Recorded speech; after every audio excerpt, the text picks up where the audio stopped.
फक्त काही मंत्र्यांच्या हट्टामुळे सुरू करण्यात आलेली मुंबई ते सिंधुदुर्ग रोरो सेवा ही महिनाभरातच बंद करण्यात आली आहे।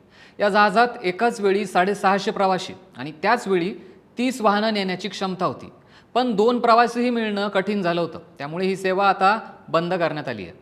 मुंबई ते कोकण फक्त 7 तासात असं स्वप्न दाखवत मोठ्या दिमाखात ही सेवा सुरू झाली होती, पण आता ती पुन्हा सुरू होणार की नाही अशी शंका उपस्थित केली जाते। 1 मार्च 2026 पासून मुंबईतल्या भाऊचा धक्का ते विजयदुर्ग अशी ही रोरो सेवा मोठ्या उत्साहात सुरू करण्यात आली होती।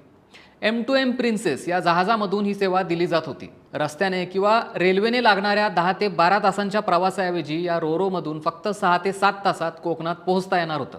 सुरुवातीला पर्यटनाला आणि रोजगाराला चालना मिळेल असा विश्वासही यातून व्यक्त केला गेला होता। सुरुवात तर दणक्यात झाली, पण फक्त 35 दिवसातच या स्वप्नाला ब्रेक लागला आणि ही सेवा तात्पुरती स्थगित करण्यात आली। काही रिपोर्टनुसार ही सेवा फक्त 12 फेऱ्यांमध्येच बंद पडली। धक्कादायक गोष्ट म्हणजे 620 प्रवासी क्षमता असणाऱ्या काही फेऱ्यांमध्ये तर एकही प्रवासी नव्हता।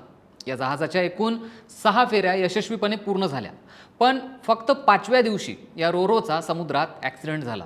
विजयदुर्ग बंदरात उभ्या असलेल्या रोरो बोटीला एका कार्गो टग बोटीने जोरदार धडक दिली होती, यामुळे बोटीचं नुकसान झालं होतं। हे सगळं चित्र पाहून या बोटीने जायला लोकांनीही नकार दिला, म्हणून त्यांचे तिकिटाचे पैसेही परत करावे लागले होते।